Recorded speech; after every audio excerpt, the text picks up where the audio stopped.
Greetings to you all from another beautiful day here in Canterbury. I don't know where you are. It looks like Wairau behind you there, Pete. What's the weather like there? Thank you, Jim Hickey. Yes, it is. Yes, that is the Wairau Museum. I took that photo out of the window of Roger Alston's van as we drove past in the rain and the cloud. We didn't stop because well, we did. We stopped to use the toilet and shit as usual. It was bloody cold. No changes there. And But I see, Rotorua is lovely this morning. and I see, Frank, that you've managed to get away from the Urarangi. And what's that behind you? Yes, this is the Cruiser Royalist. This doesn't have autopilot, by the way. It has a little bloke on a wheel down the bottom in the ship. He can't see where he's going, but it never ran into anything. I I'm not see. going to say anything about what gender the captain is. I'm sure Valent was definitely a male. Anyway, that's the fun and game. So I think second to last for this year of our broadcasts. I Yep. think next week's is the last one. So thanks for joining us throughout the year, and Is that when we open all our gifts? that's right. When all the mail comes in, all the Christmas cards, I actually got one yesterday.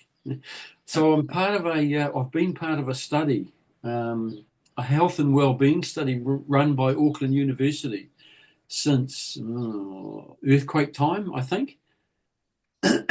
And they sent me a Christmas card yesterday and told me I'm in the draw for $200 worth of groceries. Yeah, I got one from Veterans Affairs. Oh, Well, goodness. lucky you. Yeah, yeah. So there you go. We're nearly at the end of the year, so you only have to survive the weather forecast for one more session, and you can have a break. Yep. Um, Just in Anything case you missed it, exciting? it's fine in Otrahonga. Fine in Otrahonga, that's good. Anything exciting happening, Pete, in your end of the world as far as OIAs and stirring up the government and all that kind of carry on?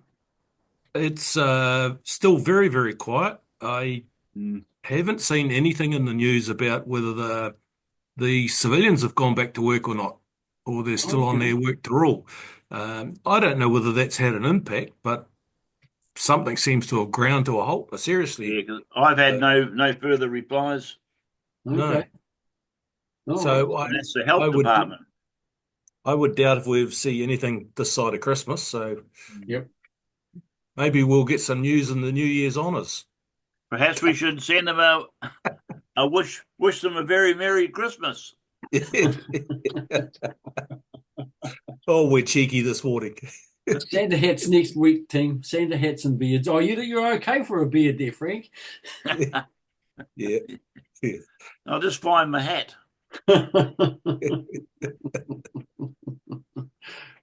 So not a great deal today. No, I'll very start with quiet. the a topical subject that's in the media, and that's the state of play with the RSA at the moment. Threats of something like 40 RSAs withdrawing, arguments about where the money's gone, and investigations into its use, and so on. So seems like the organisation that's supposed to be there for the former service community and to represent them with the government is having a few internal issues. And certainly part of it has been kicked off also by the fact that the person who represented the affiliates on the forum, President's Forum of the RSA, was removed by the RNZ RSA. So that's also brought a few queries around for those organisations that are affiliates. So people like ourselves, the Air Force Association, some of the naval associations, CMT, Cadet Association, and so forth. So there's a bit of stuff going on there. And I think it's a matter of watch the space until it all pans out and we know where the future lies. Interesting to see that at one point there was 100 and something thousand members of the RSA, down to 66,000. So it's two things are happening. One is it's the RSA is eating itself from the inside, and the other is people are voting with their feet, or death is taking its toll. Like many organisations, not just the RSA, but many organisations are finding difficulty to get members. Perhaps membership is something that's of the past. People more our age, we used to join community organisations and do stuff, not so much maybe today. So there you go. Frank, you've disappeared. Oh, you're back. And the second point I have is one of the executive committee received an email from a non-member criticising him for his lack of doing this and lack of doing that. But I suspect if this person isn't a member, they haven't put their hand up to be part of the executive committee and to put their piece in. So I think there's a saying about if you've got time to criticise people, you're obviously not doing enough. So if you want to be critical of the executive committee, put your hand up and join us. Your opportunity arises in July next year. I think worthwhile time to make your views known and put your hand up and do some work. But don't sit in the background and become one of those keyboard warriors and attack our executive committee. Just not appreciated for the work that they do. So there you go. That's about all from me this morning. Anything else, Pete? How was the trip to the EME guys?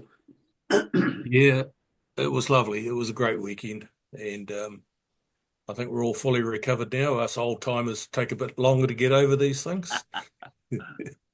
Yeah.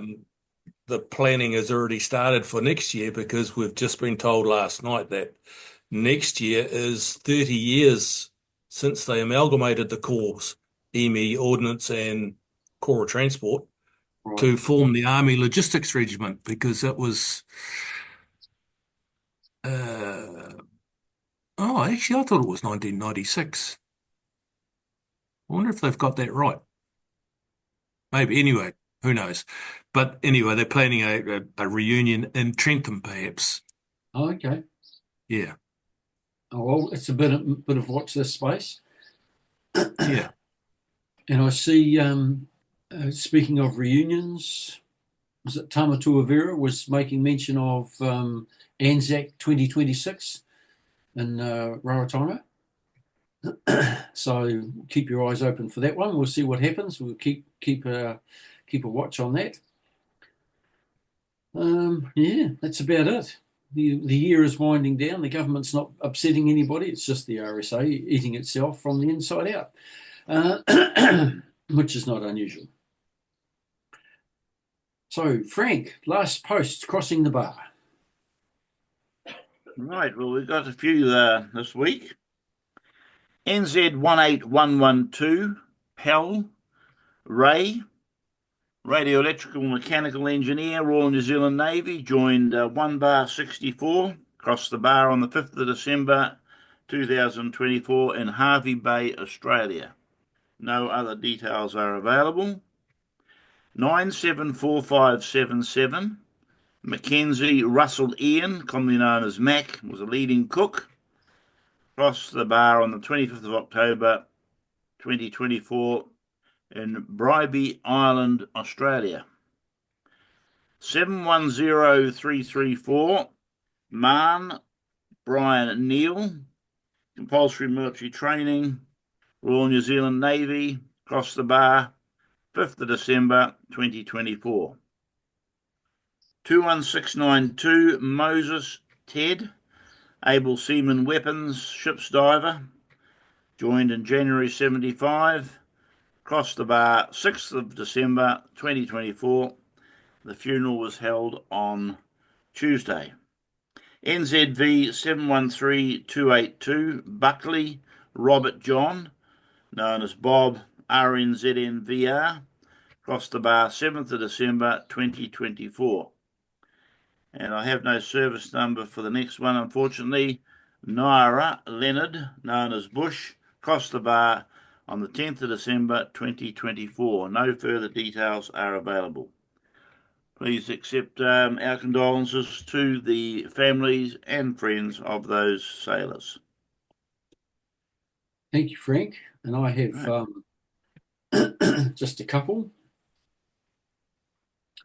38418. Fred, Buster, Cumpsty, Nathan. 2 NZATTV, 4 Troop NZSAS, Victor 4. Passed away on the 24th of November 24, and no further details available. 34231, 01 retired James Nisbet, Regular Force Cadet, NZ Regiment and RNZIR, passed away on the 5th of December 24 in Gisborne, aged 92. James enlisted in January 1950 as an RF cadet in Allen class and graduated at the end of that year into New Zealand Regiment. He served in Alpha Company 1 NZ Regiment 57-59 and also served as a WO1 in the New Zealand component in 1968-69. I'm assuming that's in Vietnam, and no further funeral details. And we offer our condolences to the families and friends of those who've passed. And again, if there is anything we can do as an organisation to assist, then make contact with us and we'll help guide you to either someone in Veterans Affairs or through the RNZ RSA network of support people who will help you deal with the issues around funerals and so forth. And we also thank those people for their service. Pete, are you up for doing the ode this morning, or is that a bit of a shock? Yeah, I am, and I'd just like to say, Buster Nathan I knew, and I actually caught up with him at Pam Terry's funeral, which was, I don't know, a couple of months ago. Yeah, just earlier this year, wasn't it? Yeah, sort of knew him quite well. So, yeah, sad to hear that. Anyway, they grow not old as we that are left grow old. Age shall not weary them, nor the years condemn. At the going down of the sun and in the morning, we will remember them. We will remember them. We will remember them. Lest we forget. Thank you, Peter. And thanks for joining us for today. Enjoy your day wherever you are. And with the onset of the Christmas holidays, if you're driving somewhere, going on a holiday, be safe. But also think of those who perhaps have lost family and need a phone call. Stay in touch with your mates to see how things are going. And yeah, look after yourselves, look after your families. It's that time of year when the focus moves into that realm of life. So there we are. That's us for today. Be safe. Be on the phone. And we'll see you next week for the last of the year. Thanks for joining us. Fine. Ka kite.